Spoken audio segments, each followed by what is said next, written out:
des enfants est pour plusieurs la réalisation d'un rêve. C'est un des changements les plus bouleversants dans une vie de toutes les façons. Et pour un couple qui décide d'agrandir la famille, les impacts seront nombreux. Ici Laurence Morancillier, professeure de psychologie spécialisée en développement humain et celle derrière Parents qui apprend, un site web proposant informations et outils pour informer les parents sur le développement de l'enfant. Aujourd'hui, en collaboration avec les Belles Combines, j'aborde l'évolution du couple suite à l'arrivée des enfants selon les repères du développement humain. La littérature suggère que les parents qui feront face aux nombreux défis de la parentalité en tant qu'équipe augmenteront leur satisfaction conjugale, sans compter qu'une collaboration influence positivement le développement des enfants. Cependant, c'est pas toujours facile de surmonter les épreuves qui font suite à la naissance d'un enfant. Cette transition dans la vie d'un couple a d'abord un grand impact sur l'affection et la sexualité. Il y a ce qu'on appelle le déplacement affectif vers l'enfant, c'est-à-dire que toute l'affection est donnée, volontairement ou non, au bébé.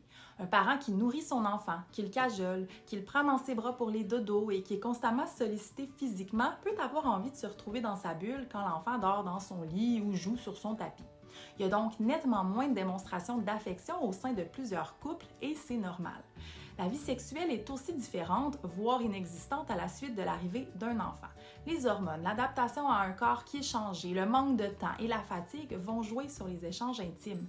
Certaines études rapportent que 9 mois après la naissance de leur enfant, la flamme du désir ne s'est pas rallumée pour 35% des femmes. Puis même après 1 an, un couple sur 10 n'aurait pas encore refait l'amour.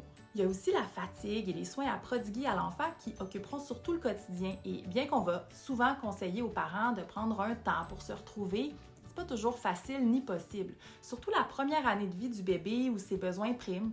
Un parent met souvent ses propres besoins de côté, donc le couple le sera aussi. Le simple fait de collaborer pour prodiguer des soins au bébé et d'effectuer des tâches ménagères en équipe augmentera énormément la qualité de vie du couple. Comme c'est souvent très difficile de s'offrir une soirée en tête-à-tête, de saisir tous les moments du quotidien qui doivent avoir lieu, comme faire à manger ou changer une couche, et en profiter pour s'entraider et d'être ensemble, ça peut faire une grande différence. Une fois les années plus exigeantes de la petite enfance passées, il est très fréquent de voir que le couple se retrouve et que les sentiments forts se ravivent. Réussir à consolider tous les rôles de la vie d'adulte, dont celui de parent, a des impacts positifs sur le développement de l'identité, de l'estime de soi, ainsi que sur la qualité des liens du couple.